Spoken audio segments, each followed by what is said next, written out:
पुढची बातमी पाहूयात। इराण इस्रायल युद्धाचा मोठा फटका हा भारतामधील एलपीजी गॅस सिलेंडरला बसताना दिसून येऊ लागलेला आहे। जगप्रसिद्ध असणारे मुंबईतील डब्बेवाले गेले अनेक दशकांपासून मुंबईमध्ये 80,000 लोकांना अगदी वेळेवरती जेवण पोहोचवतात। 1,500 डब्बेवाले रोज हे काम नित्यनेमानं करतात।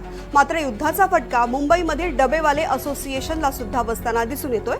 व्यावसायिक गॅस सिलेंडरचा पुरवठा विस्कळीत झाल्यामुळे अनेक शहरांमधील हॉटेल व्यवसाय बंद ठेवण्याची नामुष्की ओढावलेली आहे। याचा फटका डब्बेवाल्यांच्या व्यवसायाला बसू लागलाय।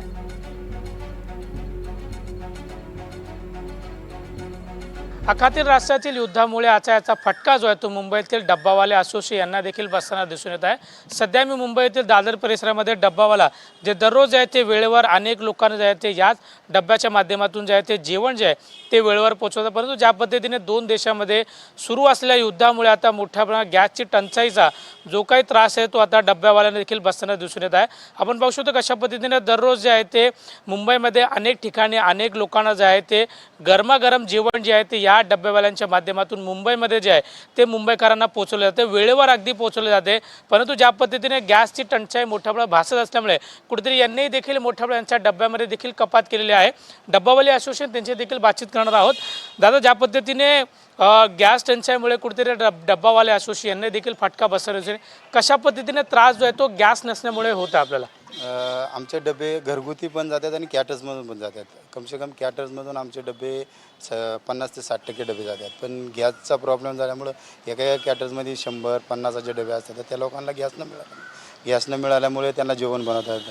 त्यामुळं आमच्या कॅटर्समधलं जेवण आहे ते कमी झालेलं आहे। घरगुती जेवण चालू आहे, कारण घरामध्ये 4 ते 5 लोकांचं जेवण बनवलं त्या टायमाला त्या गॅसची सुविधा आहे, नाही तर इलेक्ट्रिक शेगडीवरती बनवतात। पण आता डब्यावाला हाच फटका बसला आहे की जे आम्ही डिलिव्हरी करतो त्याच्यामध्ये आमची घट बसलेली आहे।